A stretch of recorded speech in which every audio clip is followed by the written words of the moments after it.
Assalamualaikum warahmatullahi wabarakatuh. Waalaikumsalam Yang warahmatullahi saya hormati Bapak Agus Jatnika, STMM selaku dosen pengantar teknik industri dan teman-teman seperjuangan yang saya banggakan. Puji syukur mari kita panjatkan kepada Allah SWT.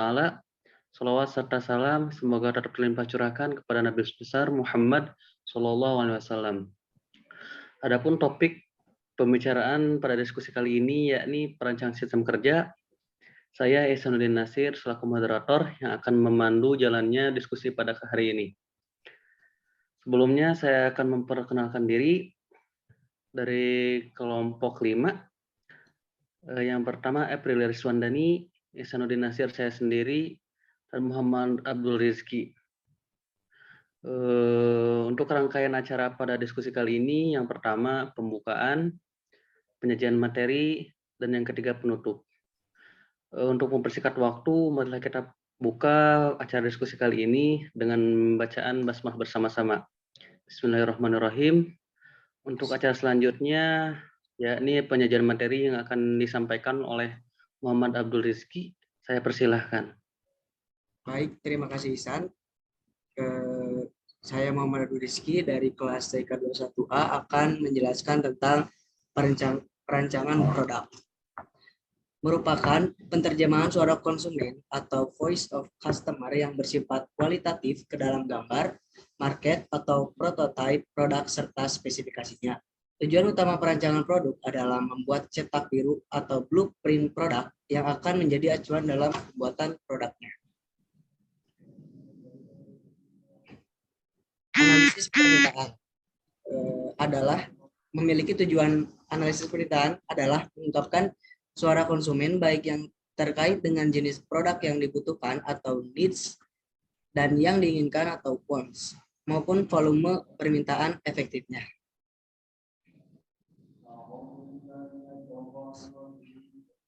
Langkah analisis permintaan. Yang pertama ada analisis peluang pasar. Analisis peluang pasar bertujuan untuk mengkaji suara konsumen, yaitu apakah ada kebutuhan konsumen akan suatu produk atau apakah ada peluang kesempatan berusaha karena pasokan suatu produk belum mencukupi.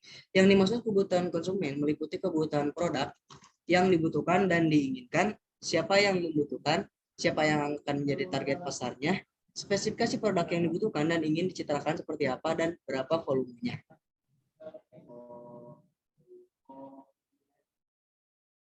Yang kedua ada langkah analisis permintaan. 2. Proyeksi permintaan potensial. Permintaan potensial adalah totalitas permintaan konsumen akan suatu produk, barang, atau jasa tanpa memperhitungkan siapa yang memenuhinya. Permintaan potensial mencerminkan besarnya ukuran pasar maksimum yang dapat dipenuhi sehingga mencerminkan pula besarnya ukuran usaha yang dapat dilakukan.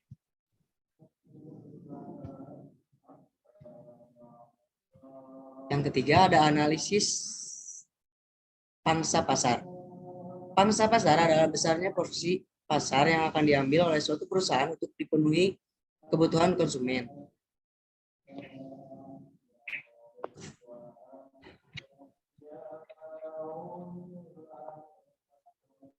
Yang keempat, ada proyeksi permintaan pasar efektif. Permintaan efektif adalah jumlah permintaan produk atau jasa yang diminta konsumen yang dapat diraih oleh produsen tertentu.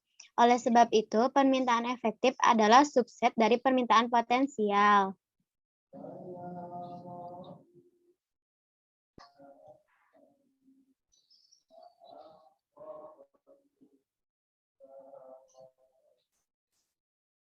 Proses perancangan produk. Tujuan utama perancangan produk adalah membuat blueprint produk sesuai dengan keinginan konsumen, menjamin agar produk yang dihasilkan memenuhi kriteria. Kriterianya itu ada fungsional, kualitas, harga yang terjangkau, penampilan yang menarik.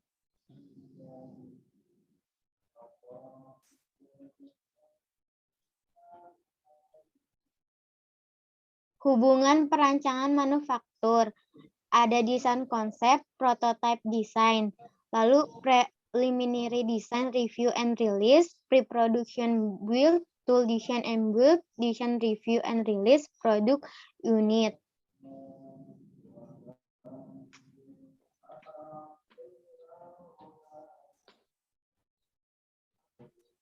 perancangan proses produksi.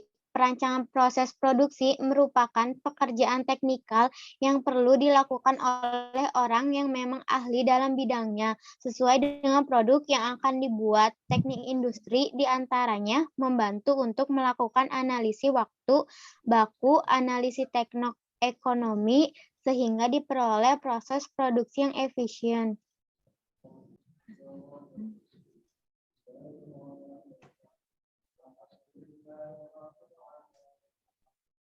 Tujuan dan output. Secara umum, tujuan perancangan proses adalah memfasilitas agar produk yang telah dirancang dapat dibuat secara efisien dan memenuhi kebutuhan dan keinginan konsumen. Output yang dihasilkan adalah diperolehnya peta proses operasi, peta aliran proses, dan peta-peta kerja lain yang diperlukan untuk merancang stasiun kerja, layout, dan pengoperasian pabriknya.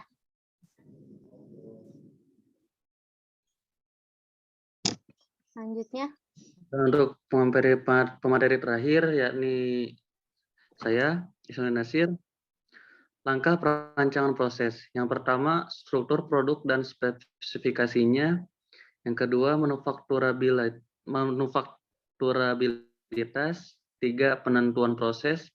4, analisis biaya. 5, penentuan urutan operasi. Nomor 6, dokumentasi proses.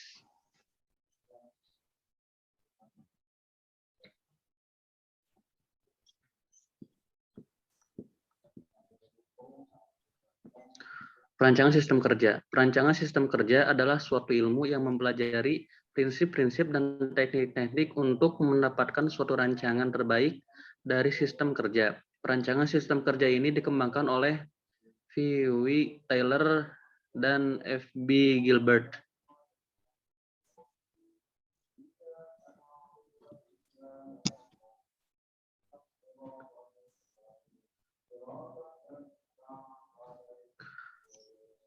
Aspek ergonomi dan biomekanika.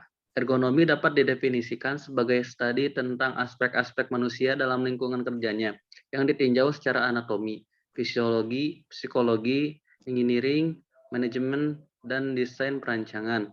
Ergonomi juga berkaitan dengan optimasi, efisiensi, kesehatan, keselamatan, dan kenyamanan manusia di tempat kerja, di rumah, dan di tempat rekreasi.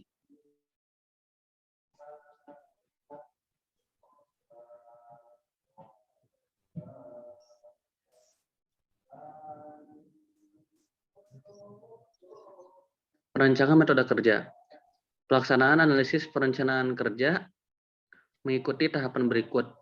Yang pertama, pemilihan pekerjaan yang akan dikaji. Yang kedua, pencatatan semua fakta yang akan dikaji ke dalam bentuk standar dan mudah dipahami. Yang ketiga, melakukan analisis dari fakta yang ada. Yang keempat, mengembangkan alternatif perancangan metode kerja usulan. Yang keempat, waktu baku. Keenam, pemilihan metode kerja terbaik. Dan yang ketujuh, pemberitahuan pelatihan metode kerja kepada operator.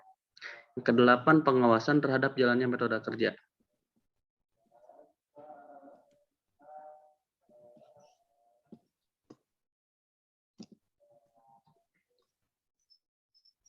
Perancangan sistem kerja. Yang pertama, mendefinisikan masalah. Yang kedua, analisis masalah. Yang ketiga, pencarian alternatif. Yang keempat, evaluasi alternatif. Dan yang kelima, pengambilan keputusan.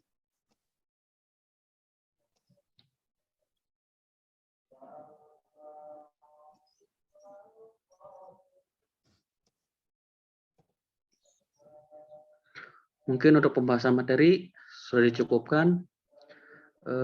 Alhamdulillah, acara demi acara telah kita lewati.